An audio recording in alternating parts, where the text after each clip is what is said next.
Welcome to the show, sports fans. This is the Treasure Valley Prepcast on IdahoSports.com. Hey, it's been a while. Welcome in another edition of the Treasure Valley Prepcast on IdahoSports.com, talking District 3 athletics week in, week out, most weeks in, most weeks out in the state of Idaho. My name is Brandon Baney. We are joined by our District 3 expert, Logan Green. Logan, what's going on? How have things been? Good, Brandon. You know, I was talking to somebody at state basketball right at the end, just somebody in the stands there, and they're like, "Oh, I'm sure you guys have been busy the last couple weeks." And I said, "You know what? I'm excited to be a fan for the next couple of weeks, right? A sports fan." So you know, it's funny. The NCAA tournament, we talked about this. This is like my favorite thing ever, and then I got strep throat and I couldn't even enjoy it. So like, what a drag. But yeah, it's been a fun couple of weeks just to kind of absorb things that have gone on around in other sports, which is always fun because it's been crazy, at least here in the Treasure Valley. Like, people try to play baseball, but they can't. Like, my son's team, like, he gets his practices moved. They move him up, they move him back, they cancel him because it just won't stop raining. And so it's just been a kind of a weird spring so far. Even here in the Treasure Valley, it's always seems like it's an issue over there, right, in eastern Idaho. But even over here, it's been, I saw some stat that we haven't had a 60-degree day, and it's the longest that the Treasure Valley has gone without peaking 60. It hasn't been nice over here either. So just been a drag all the way around. Yeah, you mentioned being sick during March Madness, and quick tangent, and then we'll circle back to Idaho's athletics. But during the pandemic, right, that happened right at the start of March Madness in 2020, and they canceled the tournament. So March Madness is always a popular time of year for gentlemen to go in and get a procedure done, right? The vasectomy, which is basically where you stop producing kids, because they say, you know, you need a couple of days of bed rest to recover from that. And I can confirm. there's no better time than March Madness, because then you can just watch basketball all day, especially in the opening rounds. Well, there was a lot of gentlemen that got the procedure done in 2020. Oh no! And then they weren't even able to. They weren't even able to enjoy March Madness. So that was wild. I worked at HP then, and like it was the way it was set up. There was a couple of us, like, we were watching one of the games where I was watching ACC tournament, because of course I was, and they like stopped one of the games at halftime, and then they just gave Florida State the trophy. Yeah. Like, that was it. They just said, "All right, here it is." It was, you know, nobody. It's crazy to look back at all the stuff that we did, or we were told to do, right? And was done to sports. And I mean, nobody in Idaho suffered more than the spring sports, right? I mean, really, they had the worst go of it all, in terms of that, and really just still trying to I feel like trying to recoup. There's still athletes that are playing baseball right now that missed an entire season of their 4 years of high school sports, whether it's baseball or softball. Yeah, it was a really bum deal. I was on a cruise ship on my honeymoon the week that March Madness got canceled and all the NBA games got canceled. So we're like, man, are we even going to be able to like dock? Get are off. we going to be stuck at sea? You're a life. You're a life at sea now, Brandon. Yeah, adrift at sea. And then it worked out pretty well, because it was basically the week after state basketball had taken place in Idaho. I know this because Montana always runs a week later than Idaho in terms of the seasons, and Montana had gotten to their semifinals of boys and girls state basketball when they basically said, "Hey, we're done. The semifinal teams are going to share the championship." And the teams that had qualified for the championship, so they had played Friday semifinals, and then Saturdays got wiped out, and so all those teams got robbed of the chance to play for the championship in Montana. And kind of same thing happened to the College of Idaho, right? They had made it to that national portion of the bracket, and they got sent home with a team that could have won it all. And I guess we should start there and say congratulations to the Yotes, national champs. They went on a roll. They lost their first game of the season and then won the rest of their games the rest of the way out. I did watch the national championship, a 1 point. They were winning by 20 in that second half, and It kind of closed up, but they're able to get it done. A lot of great Idaho players on that team. I mean, you've got Jake O'Neill from Fruitland, a great ball player there. You've got Johnny Radford, the leading scorers from Wood River, Stratton Rogers from Rocky Mountain. It's a lot of good Idaho athletes on that team that Paul Wilson from Idaho Falls go on and win a national championship. So congrats to the Yotes, Coach Blaine, everybody there at the College of Idaho for getting it done. Congrats to the Yotes. And isn't former Middleton Viking Tyler Robinette. Oh, yeah. I forgot to mention Tyler Robinette on that team. He knocked down a couple of threes in the beginning of that national championship game. And, he had a great season for the Yotes. And, they were really fun to watch this year. Just a great basketball team. So congrats to them for making it all the way and winning the national championship, bringing one home to Idaho. Yeah, we're pretty lucky. The non-Division I schools in Idaho, College of Idaho. Very good. You talked about only lost once in the regular season. Both North Idaho College in Coeur d'Alene and the College of Southern Idaho in Twin Falls went undefeated in their respective regular seasons. Now, of course, they didn't get all the way to the championship like C of I did, but non-Division I basketball in Idaho this year, exceptional at the college level. And I saw a lot of the Yotes during the season, and I thought that was a team that they could have hung with somebody higher than an NAIA level. Like they played teams, right? I always talk about the transitive property, right? And it's so real. It's 100% legit, right? It is. Where, they played teams that had played some D1 schools during the year, and the D1 school maybe beat them by 15 to 20. And then College of Idaho beat them by 40. And so I'm always like, man, could they have hung with them? Could they have, could they have beaten them? I don't know, but it's fun to think about, right? But yeah, congrats to them. And then, like you mentioned, CSI and NIC. And I think that goes back to the high school basketball as well. And I heard somebody talk about this somewhere, whether it's Twitter or whatever. But has there been a better time for Idaho high school basketball in terms of the athletes that are being produced out of the state, right?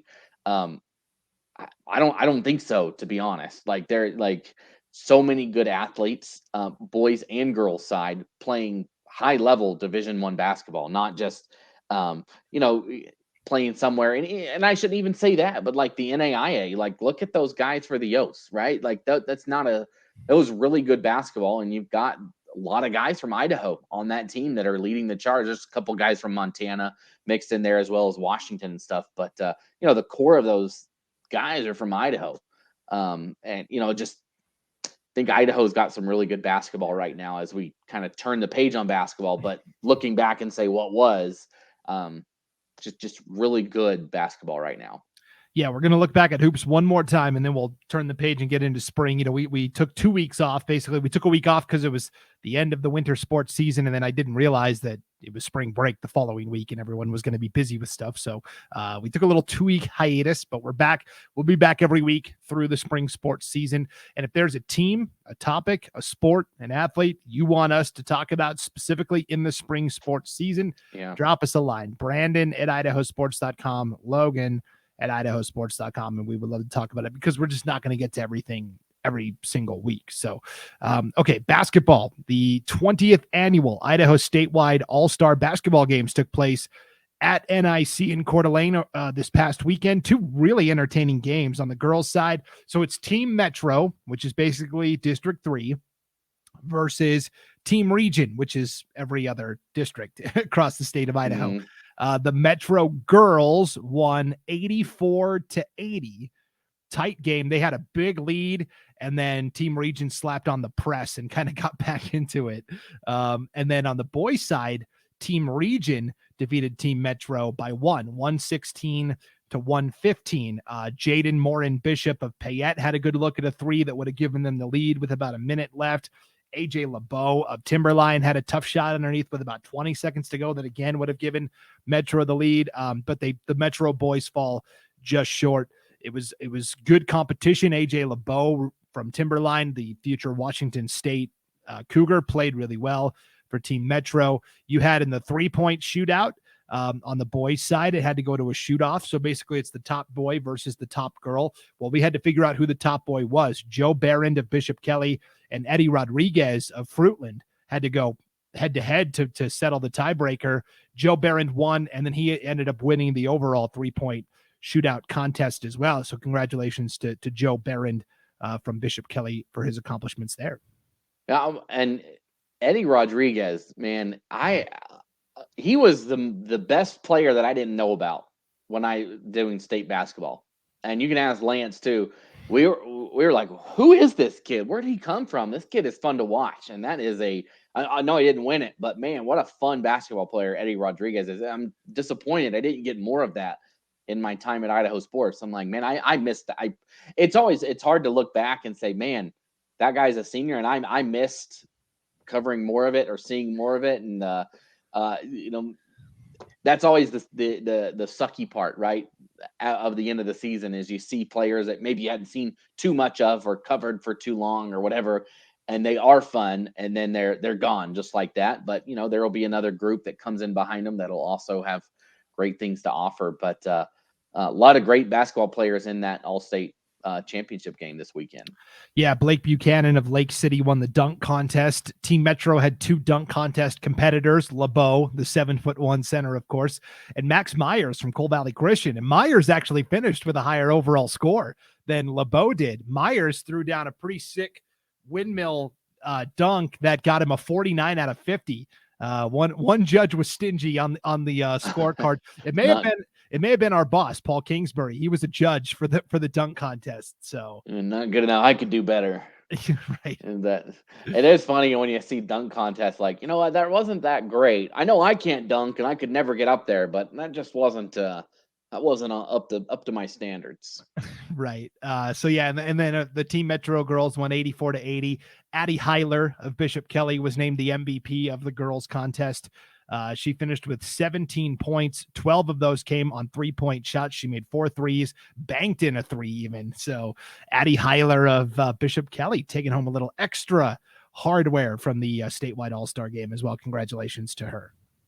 Yeah, just a great performance for everybody. A fun event from what I heard from everybody up there. And, just a lot of good athletes that like we've said, kind of turning the page. And it's sad to see them go, but we're lucky to have been able to cover them for the time that they were there. Think back like Blake Buchanan, for instance, not a Treasure Valley player, but I remember seeing him as a sophomore making a run to the state championship against Meridian. And now as a senior, he gets that revenge and defeats them there in the state championship. And so those are the kind of things you see over the years, right, of covering players and seeing how they grow and how they get better, and then how they ride off into the sunset, so to say, onto their next big and exciting thing. For sure. And then we'll wrap up with just a couple of quick Melba notes because there were so many Melba representatives there. After the banquet, I had a gentleman come up and talk to me. Hey, thanks a lot for everything you do. And I said, yeah, that's great. Hey, who are you here watching today? He said, yeah, my boy is Dave Lenz, the coach, the girls coach from Melba. So I got to talk to Coach Lenz's dad for a little bit. And that was great. And then we did some like live interviews with each coach from each all-star team as the game was like progressing, because it's an all-star game. It's a little more relaxed. Yeah, you can do that. Paul Kingsbury went over to Spencer Trappett, the Melba boys coach, and he goes, oh no, the last time I talked to you before a game, we lost. It was in the championship game. Paul Kingsbury had gone over to do the pregame interview for the 2A championship, and Melba, of course, lost at Bear Lake. So he's like, I'm not talking to you. No way. We're not doing this. Yeah, it was all in fun, of course. But it was great to see all of the representatives there at the 20th annual Idaho statewide all-star basketball games. While that was going on, there was a lot of spring break tournament action in baseball and softball. 2 weeks ago, you had Fruitland host their annual, Fruitland Baseball hosted their annual Bill Betts tournament. You had Sugar Salem, Firth, some teams from East Idaho came over to compete, did really well. Of course, the big tournaments, the week of spring break, are always the Win the Pitch, Spring Break Classic, which is a softball tournament that's hosted by 4 or 5 different schools. And then you've got in the Treasure Valley, you had Rocky Mountain and Mountain View kind of hosted a spring break, kind of a 5A only spring break tournament. But then, of course, Bucks Bags, right? Bucks Bags brings like close to 30 teams from all over Idaho, and even, Oregon. Reynolds High came over to play in it, and that's hosted by, again, 6 or 7 different schools. So it's really cool to see everybody kind of band together in the Treasure Valley for these spring break tournaments every year. Yeah, and you look at what happened. There's a lot of big games in these tournaments. I mean, if we kind of start, we could jump around wherever you want. But the first tournament, right? You mentioned the Bill Betts, kind of the week before that, over in Fruitland. And Fruitland, I thought that they played pretty well, right? They had a win over Timberlake, New Plymouth, and LeGrand, but then also sprinkled in there wins also against or a tie, I guess I should say, against Sugar Salem, right? So the 3A tournament last year, I mean, you and I were both there for that one. It was everybody else in Marsh Valley, right? There was, or Marsh Valley and everybody else. They just ran through everybody. I think, did they not mercy rule everybody that they played, or it was Clark? I think the last game they're like, hey, they didn't mercy rule us. But anyway, Sugar and Fruitland were the last 2 teams to play Marsh Valley, and played decently against them. And Fruitland was super young last year, and so to see those 2 teams tie, that are those now the next 2 teams to maybe make their run, right, at 3A baseball to maybe take on a Marsh Valley, to be able to compete. And those 2 teams played neck and neck, obviously tied. Nobody won the game. But Fruitland played well. And so far in the year, they're trying to make a run. They played for a state championship last year, right, with all those freshmen out there. And really, the only loss this year was they played in the Bucks Bags, and their only loss was to a 5A school. And that's it. They knocked out 3A South Fremont. They knocked out 4A Jerome. So you look at them right now and say, hey, they're kind of gelling on all fronts right now. The Fruitland baseball team is. Yeah, and you talked about Sugar Salem and how they got to state last year. South Fremont actually won the regular season conference title. So South Fremont's a good team program. Yep. So that's good wins for Fruitland there for sure. And then you also had a couple of teams travel out of state. There was the Treasure Valley Community College TVCC tournament that was hosted by Nissa High School over in Oregon, and you had a couple of Idaho schools go over and compete in that. And then you also have, it's still going on, this like 10-day tournament down in Phoenix, Arizona, that's hosted by like 12 different schools. It's called the Coach Bob Invitational. I have no idea who Coach Bob is. He's important enough. He's a great guy, apparently. Yeah. But Mountain View went down there last year and competed in it. Bishop Kelly went down this year and played some really good schools from California and Arizona. And the tournament is so big. Everybody goes down and plays 4 games. So Bishop Kelly went at the end of last week to play their games. And then the tournament is still going because it's so big. Parma is actually down there playing right now as we speak. They have 1 game left. It's actually going on right now, Logan, as we're recording this. But Parma went down and they're playing 4 teams from Oregon at this Coach Bob Invitational in Phoenix. Naturally, right? You travel south for 18 hours to play a team that might be a trip over the blues away at worst, right? Right. Kind of ironic. But good competition for these teams. And that to me says, okay, Bishop Kelly and Parma think that they're going to be pretty good this year, because you only go to a tournament like that if you're convinced, hey, we got a pretty good squad and this is going to challenge us and make us better. So it'll be fun to keep an eye on both of those teams as the season progresses. I thought we would just kind of take a snapshot and look at the early standings and how things are looking. By the way, we have spring sports previews for track and field, baseball, and softball. It's all on our homepage at IdahoSports.com. We went around the entire state, classification by classification, in all 3 of those sports, told you teams to keep an eye on, players, athletes to keep an eye on. So if you haven't seen those yet, and you want to sound smart in front of your friends, you can check out all of those previews at IdahoSports.com. But let's start in softball because I feel like there's been some really impressive softball individual performances, especially at the 5A level to start. Yeah, I mean, you look at the standings though in 5A, right? And you have these are teams that have one or no losses. Cuna, Bora, Eagle, Middleton, Owyhee, Rocky Mountain. And then also Mountain View with 2 and Capital with 2. That's like 2/3 of the conference, right? Has been just slaying their way through their non-conference schedule, right? Just running rampant. And Middleton was undefeated until last night when they lost to Cuna by a lot. Kind of surprising. Middleton beat Skyview. Skyview beat Cuna. Cuna beats Middleton. Right? It's the circle of life, right? That goes on in the SIC, right? It does. In every sport, you can look at that circle, whether it's the 4A or 5A SIC. But there's just a lot of great players. I mean, we've even got a couple of commitments to high level programs, right, coming out of the SIC at this level already. Yeah, so the big storyline in 5A softball is like it was in volleyball. Skyview kind of dominated the league last year and only lost twice all year, once at state, but they've dropped down to 4A. And so it's kind of opened this void, which 5A team is going to step forward and grab the mantle from Skyview because they have been the premier softball program the past couple of seasons. We talk about Owyhee last year in their first year of existence, won boys basketball state championship, a baseball state championship. It's easy to forget they almost won the softball title too. They got to state and actually beat Skyview in the first championship game to set up, putting Skyview on their heels a little bit and having to win. And so Owyhee came pretty darn close. So you look at that and you go, okay, Owyhee is going to be pretty good. They return everybody from last year. But man, I'm telling you, the more I look at this Eagle team, and they're the only undefeated team still, they're 7-0 to start the year.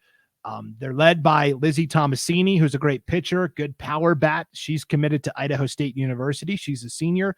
And then also junior Haley Oliver, who's committed to Iowa State in the Big 12. So you've got an Idaho State and an Iowa State player anchoring that lineup. They're both again, early season stats, right? These numbers will drop as you get more plate appearances, but both Tomasini and Haley Oliver have each started 12 of 18 at the plate. That's a .667 batting average.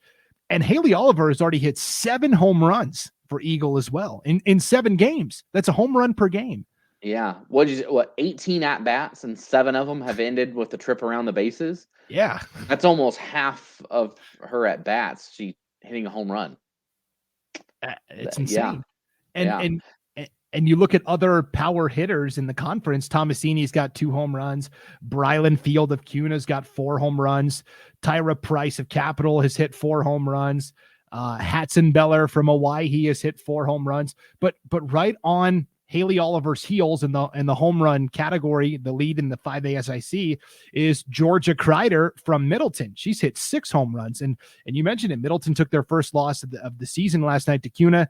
It was a non-conference loss, so it doesn't affect anything in the standings yet. But that's the other big storyline is Middleton and Nampa are moving up from 4A. And how can they compete? Middleton's been pretty good in 4A softball the past couple of years.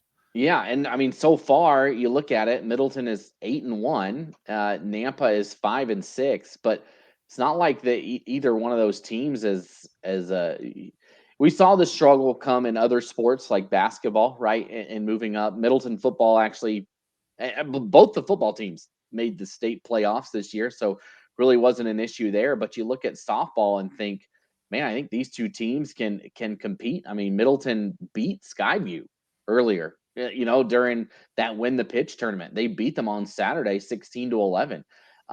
Coming in, they've scored double digits multiple times. Ridgeview, Weiser, Valley View taking them down, Madison, Homedale.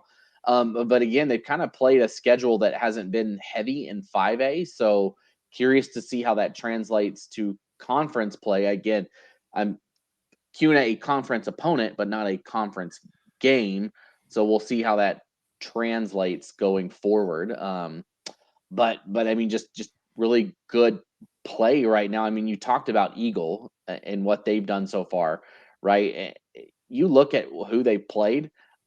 They beat Skyview 13-3. They beat Rocky Mountain 15-9. BK 22-6. Emmett 12-0. They put up 12 against LeGrand, 16 against Madison, 13 against Lewiston. They don't have a game where they've not scored in double figures. They're going to hit. Clear from what we've seen, Eagle is going to hit, and they're going to score. So if you want to beat them, you're going to have to score too, and that's tough to be able to come out and consistently score double digits and keep up with a team like that. That's just what I've seen looking at early season results, things like that. They've been very consistent in that, right? Really, one close game, 12-10, a team that had to hit to keep up, but nobody else has been able to hit to keep up, and I think that will be more common than you seeing teams hitting to keep up. I think it's going to be more on the lower side. And if you're Eagle, you say, hey, look, we got something going right now.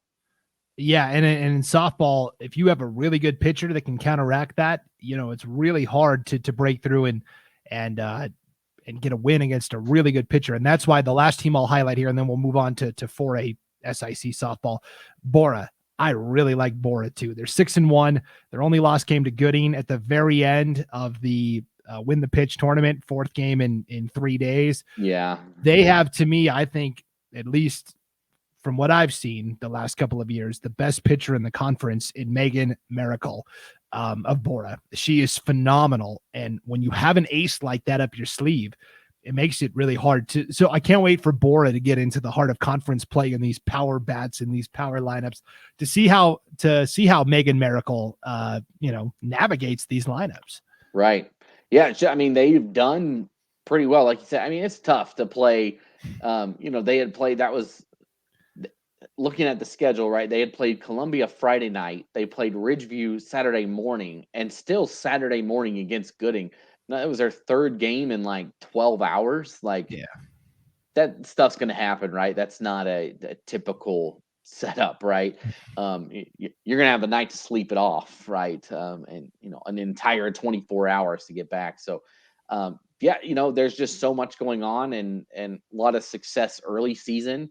We'll have to see how it translates. I mean, you look forward to this week specifically and say, hey, big game of the week this week in 5A softball. Eagle and Hawaii going to play Friday night. And so maybe that'll give us a taste of what we can expect going forward. Yeah, get your popcorn ready for that one for sure. 5A softball is going to be really good this year in the Treasure Valley. Let's move to 4A SIC softball, where the storyline is Skyview's coming down. They're the defending 5A champions. Bishop Kelly won the 4A championship last year. I've kind of given them the nickname of the bomb squad because Bishop Kelly's got so many hitters last year that all, they had like 5 or 6 different players hit double-digit home runs. And, they bring back some of those players. Harper Campanella behind the plate at catcher might be the best catcher in the state. So to me, that's the storyline. It's BK, it's Skyview, these two humongous powers, and they actually met last night in their first conference game of the season.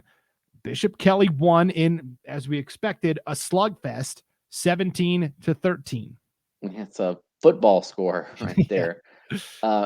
Bishop Kelly so far, I mean, if we step back and look at the entire standings, right? Nobody in the conference is sitting over 500 right now. Just the way it sits, right? Bishop Kelly is 500 and everybody else is below it. But you look at who Bishop Kelly has played, like, right? They played one of their losses is to a team they played in the tournament down in St. George, right? Against a Utah team. They lost to Hawaii by 1, and they lost to Eagle. So we just got done talking about how maybe Hawaii and Eagle are the best 2 teams in 5A. And those are really the only 2 Idaho teams they've lost to. So I think Bishop Kelly, if you just look at the standings and nothing else, you say you might have some questions there. But I think if you get down into it and see how they roll, I mean, beating Skyview like that, I think that was a huge indicator, like you mentioned, of maybe where they're at. And at least they've got the upper leg right now, winning that game. Yeah, and before the game last night as well, Bishop Kelly and Skyview got together to take a moment of silence, honor. I'm sure you've seen in the news, Logan, there was a horrendous another in what's a long line of too many school shootings. This one was in Nashville earlier this week at the Covenant School, where young children were senselessly murdered. But both Bishop Kelly and Skyview got together. They took softballs and arranged them on the infield with the initials of the victims of this shooting. Took a moment of silence before the game. Spelled out the Covenant School, which was the name of the school in Nashville, on the infield. And so it was nice to see them come together for a moment. And yeah, because we forget about this all the time. This crap's got to stop. It does, right? And I don't know.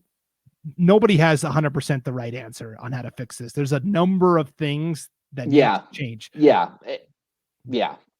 But I just hate it. Like I'm a parent, and I had this conversation with my wife yesterday after this, right? It's like, it's in the back of my mind. Every time I drop my kids off at school, I'm like, what if some nut job comes and this is the last time I say, and I am sure that every parent out there has had that same thought, and it sucks. It's like, why do I have to do that? Why do I have to have this thought when I drop my kindergartner off at school? It's very frustrating. And it's like, I don't know. This isn't a political. We could make a political podcast if you want, Brandon, but that's not the point. I don't want to be on anybody's side on anything, but it's just like something. Who knows what it is that it actually is a solution? But it's just like people. Like, what is wrong with people today? And just in general, like where that is an answer to something is to go and hurt other people.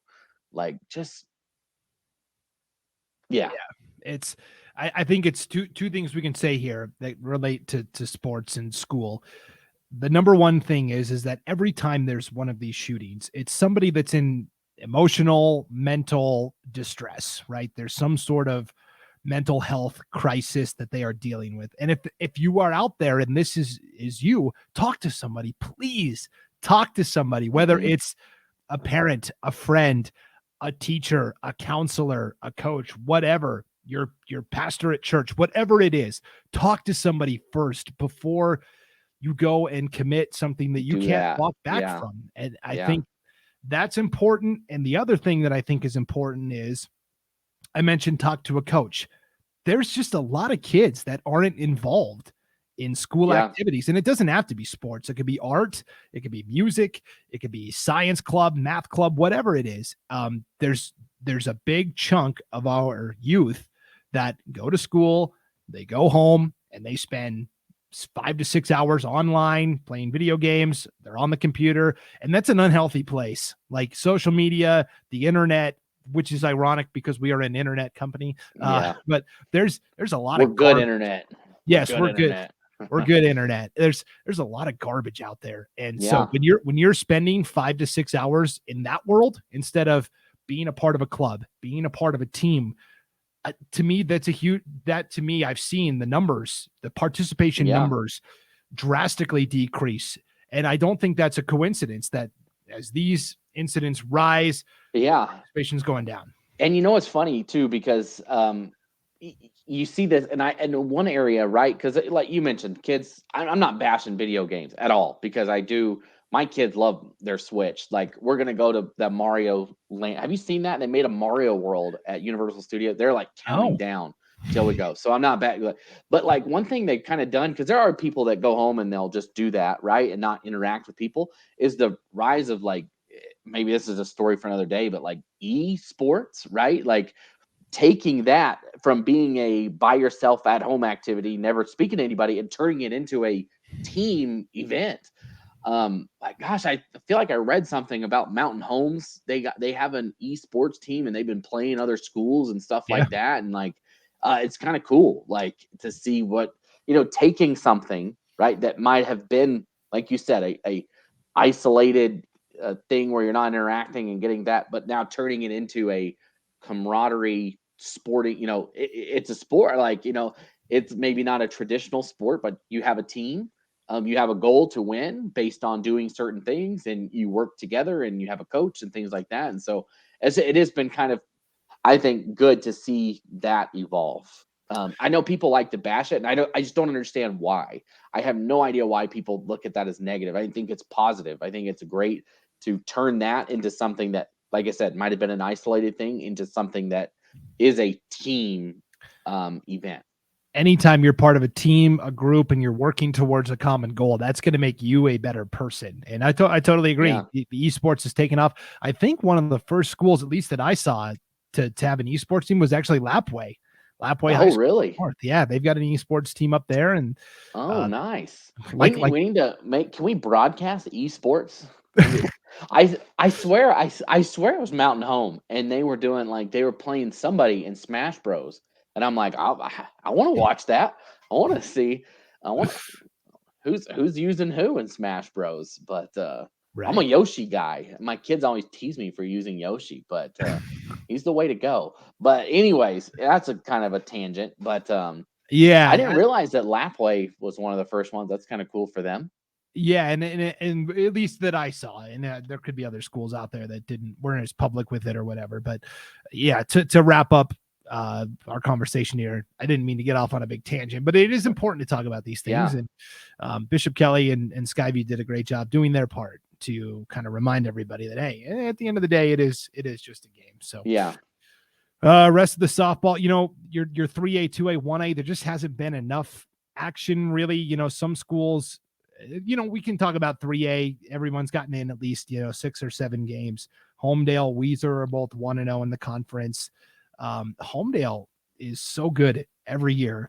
Right. And how fitting Homedale and Weiser met for the 3A softball championship last year. But Homedale, I think heading into this year is again kind of the favorite in 3A state softball. Yeah, and they've done. If you look at their schedule, I think they've done a really good job at challenging themselves early. Right? They have They have 4 losses. Right? One's to Filer. Okay, that one it was 21-16. Things got out of control there. Sometimes that one's when you throw away the tape and move on. But they lost to Rocky Mountain, Middleton, and Skyview, all teams that we just got done talking about as the top of 4A and 5A. Not just in 4A and 5A, but the upper echelon of that. And so challenging yourselves out of conference, I think always translates well to the postseason, to conference play, to things like that. So I think Homedale has set themselves up well to continue on the rest of the way. Definitely. 2A, New Plymouth is off to a 6-1 start. Coach Sam Crockett always does a great job with the Pilgrims out there. Everybody else really hasn't played enough for us to make any sort of judgments. New Plymouth is the only team that's played more than like 4 games. And then at the 1A level, kind of the same deal. Everybody's gotten off to a very slow start because of the weather. Right now, Greenleaf Friends and Horseshoe Bend are both 2-0 in conference play. Vision Charter is 1-0. That'll change as more teams get more games under their belts. I kind of like Glens Ferry, even though Glens Ferry just lost Division Charter in softball. I think they still kind of have a good program, and they're a District 4 team, but they play with District 3 for softball. But Greenleaf is also going to be very good. They were good last year. They're running through a class of really good female athletes right now. Volleyball, cross country, track, basketball, softball, you name it. So I do think Greenleaf Friends is going to be pretty good this year in softball as well. Yeah, and like you said, I mean, you just can't count out Glens Ferry just because of what they've been able to do year in and year out. So you just can't discredit them as a team that's going to make noise as the season goes along. For sure. And I will say one kind of sad note is that a couple of teams that we're used to seeing be really strong and excellent, Rimrock didn't have enough players for a team this year. So Rimrock's not even competing in softball. Yeah. And last time I checked, Notice was trying to get enough players, but they weren't quite there yet. And so Notice also is kind of in this gray, and those are 2 teams we're used to seeing be pretty excellent at softball as well. So again, we're talking about low participation numbers in activities. It is affecting schools, certainly. And so we were sad to see that Rimrock and possibly Notice may not be able to compete in softball this year. Let's move to baseball now. Let's talk about the 5A Southern Idaho Conference in baseball, where again, you've got kind of a stack of teams here. You talk about, Logan, teams that have 1 or 2 losses. Middleton, Owyhee, Timberline, Bora, Meridian, Eagle. That's like Yeah. half the league again, right? Yeah, again, it's a lot of the same teams, and I mean Middleton again, just like in softball, was undefeated until last night, and Eagle came away with the win over Middleton. So congrats to Eagle for knocking them out, and just a lot of good baseball has been played in the SIC so far, and it'll just continue. I mean, they've played really tough teams out of conference, played in these non-conference tournaments, things like that, and they're only going to get better as the season goes. Yeah, you look at Middleton is off to an 8-1 start. They've got Robert Orlowski, who to me is kind of quietly one of the more underrated players in District 3 baseball circles. He is such a talented athlete. And I think is it UTSA that he's committed to? One of the Middleton players is committed to UTSA, and I think it's him.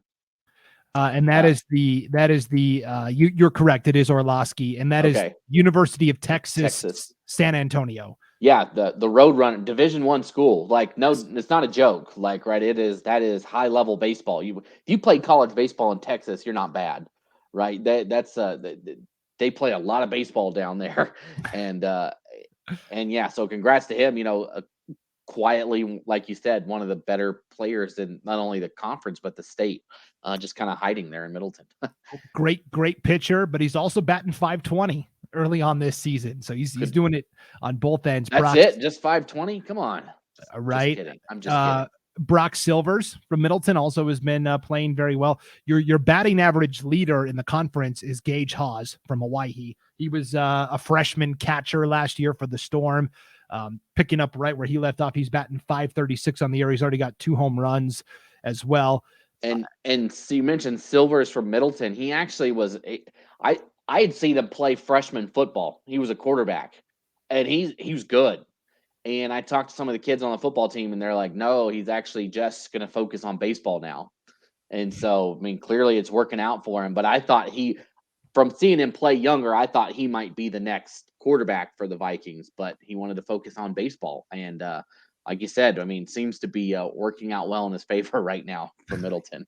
Yeah, for sure. So the big storyline is, of course, Hawaii. You're defending 5A state champions, and I don't believe they lost anyone to graduation. And they had, Gage Hawes, who I talked about last year.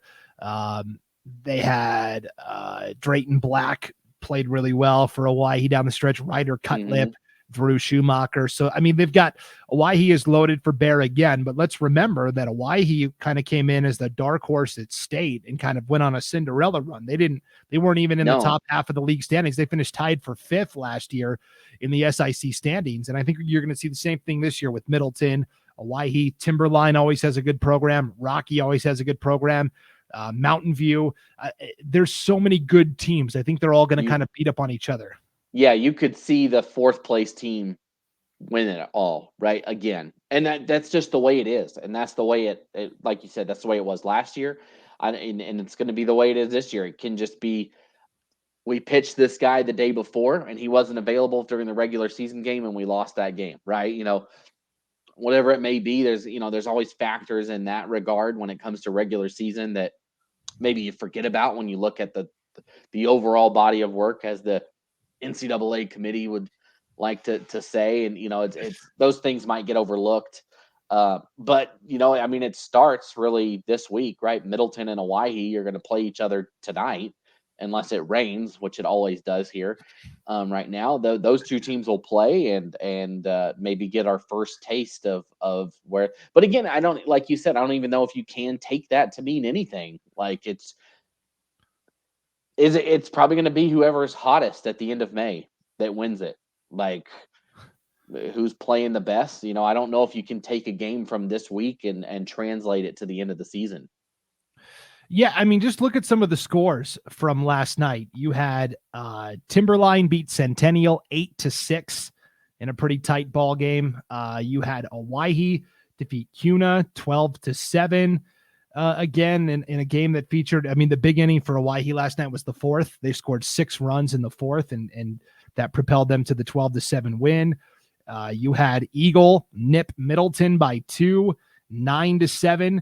basically what happened is Eagle was leading 7-5. They scored twice in the last inning, the top of the seventh, to pad the lead, and then Middleton scored twice in the bottom of the seventh and almost came all the way back, but Eagle was able to slam the door shut. And then the wildest game that took place last night was Mountain View and Rocky Mountain, the big rivalry. This was a crazy finish to the game. So Rocky held after 5 innings, Rocky held a 7-0 lead. So it's only a 7-inning game. Top of the sixth, Mountain View scores 3 times to bring them to within 7-3. Rocky scores twice in the bottom of the sixth to push the lead out to 10-3. And then in the top of the seventh, Mountain View scores 6 times. And actually it was 9-3. So Mountain View in the top of the seventh scores 6 times to tie the game at 9. And then Rocky walks it off in the bottom of the seventh to win 10-9. That's a game fitting for a state tournament right there. Yeah. It was just insane to see that finish where Mountain View came all the way back in the top of the seventh to tie it at 9, and then they gave up the game in the bottom of the seventh. But I think that's how it's going to be all year. Yeah.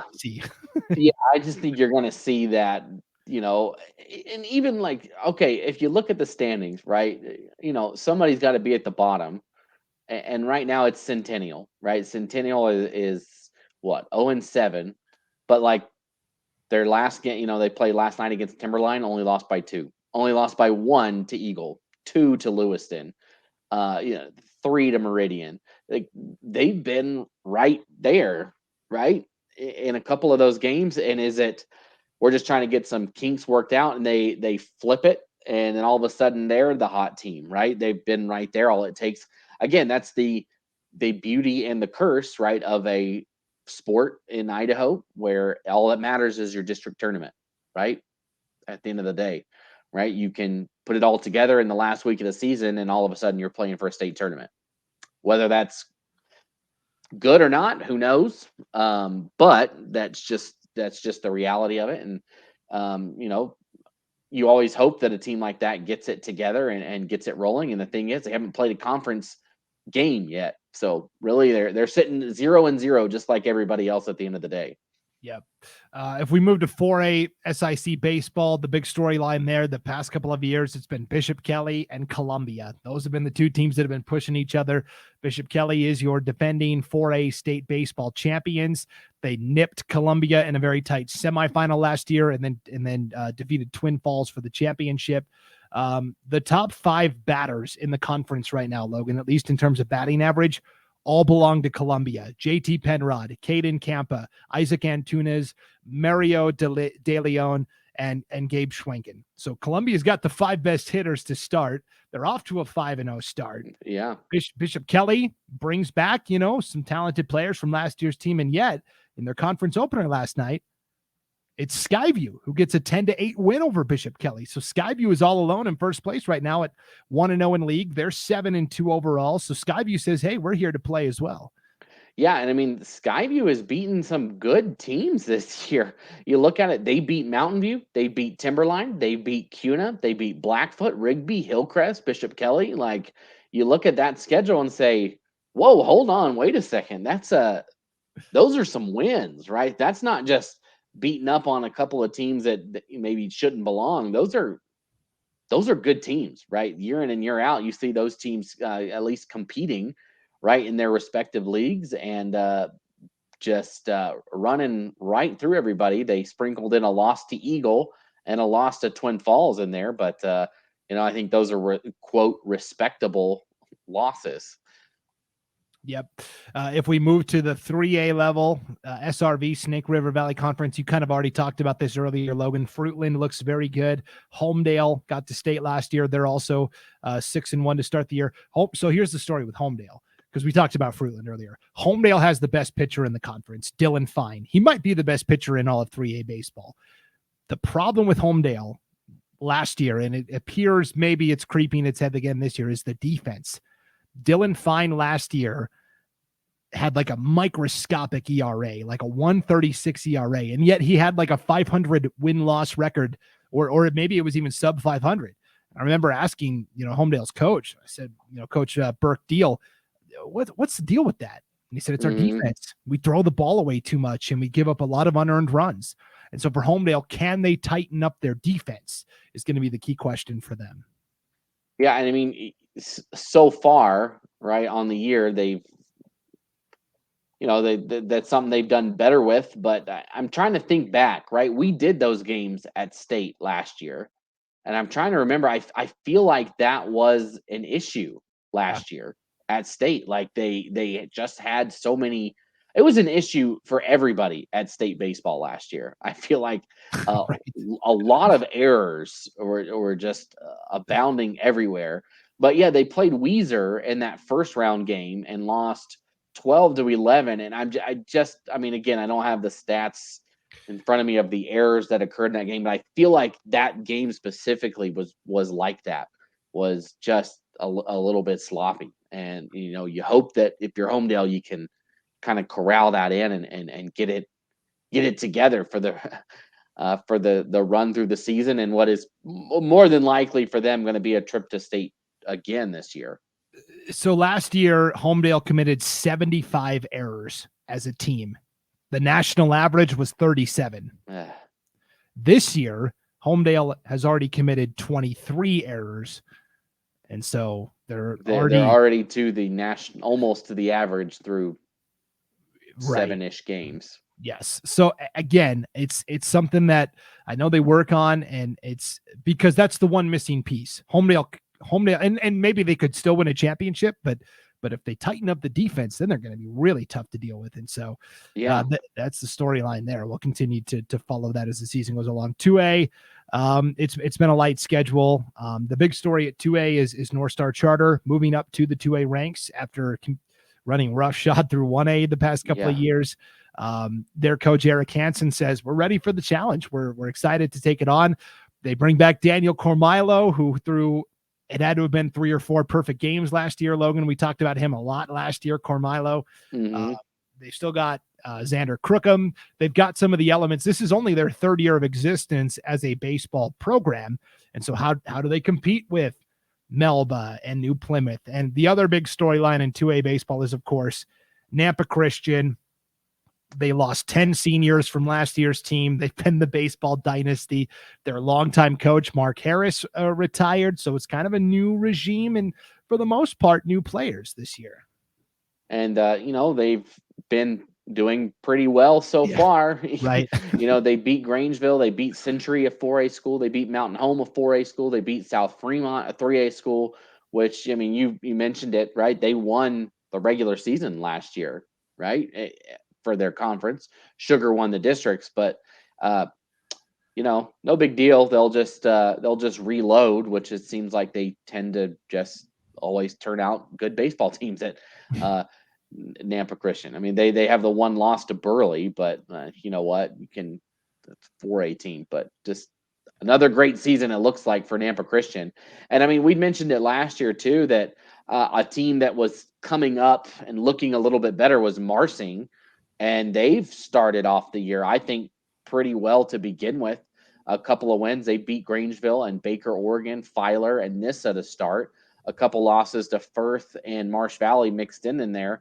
But maybe this is the year Marsing. And we've talked about it last year too.